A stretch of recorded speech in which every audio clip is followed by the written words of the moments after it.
Hello. It is 6 a.m. and I think it's time to make some coffee, go outside, and have some quarantine real talk.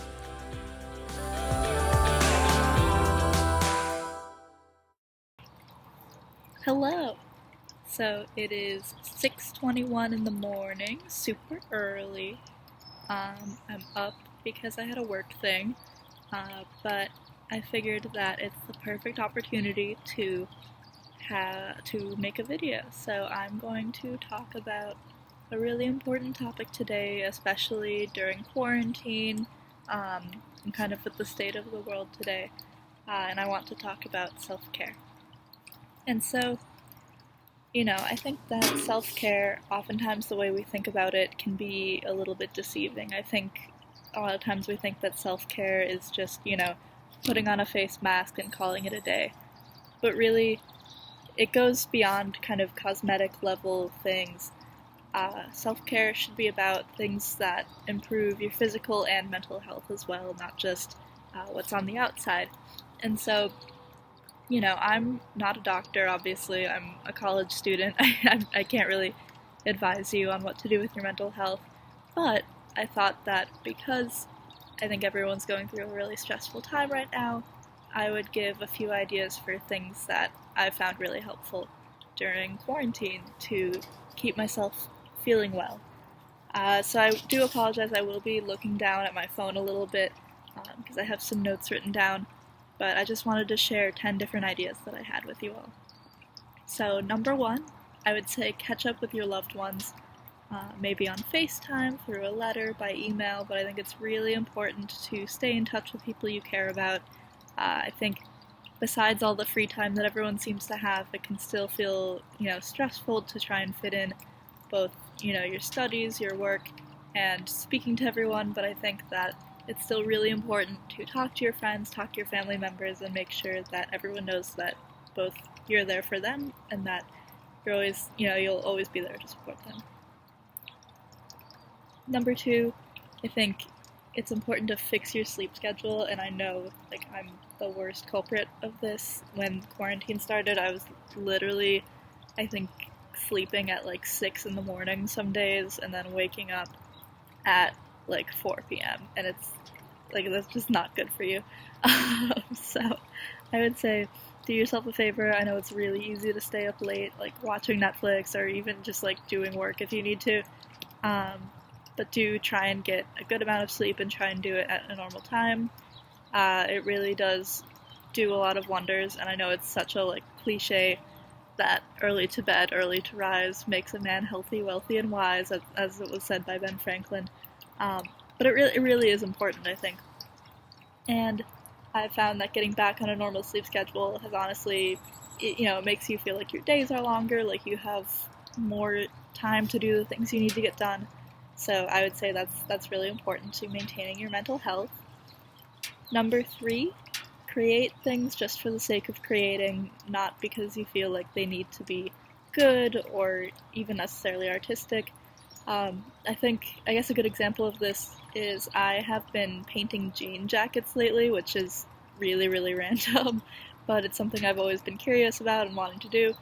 So I would definitely say, just, if you've been thinking about an artistic project you've wanted to try, even if it's not going to necessarily turn out as the most beautiful thing in the world, just try it. Just give it a go, you only live once, #YOLO. So I would say just throw your hat in the ring and see what you can come up with. Honestly, there's nothing wrong with creating bad artwork. I know I've drawn some of the ugliest stuff in my life when I've just been, doodling. But that doesn't mean it's, a bad thing to do. That doesn't mean it's not valuable. So do create. It's really, really good for you. 4, read something meaningful. And now I know this can sound really stressful. I know, sometimes the thought of sitting down and, reading a whole book is just, overwhelming. And so I'm not going to tell you to do that. I know that people are busy. It's stressful times right now. But I would say if you can take, 5 minutes out of your day to, read a poem that you really like, or even maybe read an old letter from a friend, or just read, a news article that seems interesting to you, I think it's really good for you. I know one of my favorite teachers once told me that like the best advice he could give is just to always take a few minutes to read before bed, because it'll both like settle your mind and make you feel better, and then also you learn something new. And I do really think that that's great advice, and I guess if possible try and read it on paper instead of on your phone. Nothing wrong with reading on your phone, just it might keep you awake if you're trying to fall asleep. But yeah, so I'd say read something meaningful. And then number 5, declutter your living space. And like, I know I do such a bad job at this. It's really difficult, but take a page out of Marie Kondo's book. You will feel better after you donate some stuff, after you sell some stuff, after your living space is just cleaner and just a little bit more minimalistic. So that's always good. I'd say 6, make a home-cooked meal for yourself or your family. I think that food really is very healing. I'm just starting to get into cooking, and it's honestly been so meaningful for me to be able to create recipes that are really delicious and feed my family and feed myself with them. So I think it's important to learn how to cook and to learn how to do it to make yourself and your family happier. So do try that. And then 7, spend some time with your pets if you have them. I know not everyone has pets, maybe get a houseplant or something, but I do think that it's really meaningful to spend time with your furry family and to just there's nothing like just cuddling with a cat. It's great. Or a dog. I like both. And then 8, go for a walk or a bike ride and pay attention to the nature and architecture around you. I think it's really easy to take your neighborhood for granted. I know I've lived in the same place for a really long time. Well, I guess not really, because I went to college and high school.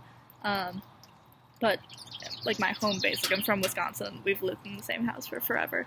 And so it is really easy to take it for granted, but honestly there's such beautiful nature here. There's a bike path really, really close to where I live that I love to go to. And so I'd say just explore your neighborhood and see what's there that you might be missing, because there is guaranteed to be either, really cool nature or architecture. No matter where you live, there's going to be something beautiful about it. And so I think just getting outside and being appreciative of what's around you it's really helpful. So 9, I would say try something new to keep life interesting. Maybe try YouTube yoga if you've never done that before. Maybe order from a local restaurant you haven't tried before. Maybe start a new artistic project. Maybe, reach out to someone that you've always wanted to get to know but haven't. I don't know, that might be scary, but I'd say just try something new. Variety is the spice of life. And so, yeah, I think, things can feel very, boring and monotonous in quarantine, so I think it's really important to just, be doing stuff all the time. So, yeah, try new things. It's good for you. And then 10, find ways to volunteer and help your community. It's a really difficult time, I think, for a lot of people right now. A lot of people are really hurting. If you have the means, I think community is so important, and I think oftentimes we overlook the importance of community and the importance of just helping other people where we live. So if you know how to sew, maybe sew face masks. If you have extra canned goods, you could donate to food pantries. You could donate to local homeless shelters, donate to Black Lives Matters organizations. Just find a way to help out your community. I think it's really meaningful, especially during a time like this when we all really do rely on our communities to build us up and support us.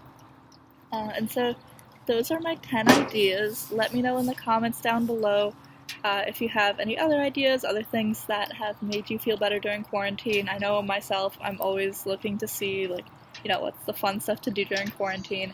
I think I'm also planning on making a video of just 50 things to do if you're bored in quarantine, so not really self-help, but just random fun stuff to do. But yeah, thank you so much for watching this video. Please like and subscribe down below if you haven't already, and I will see you soon. Thank you!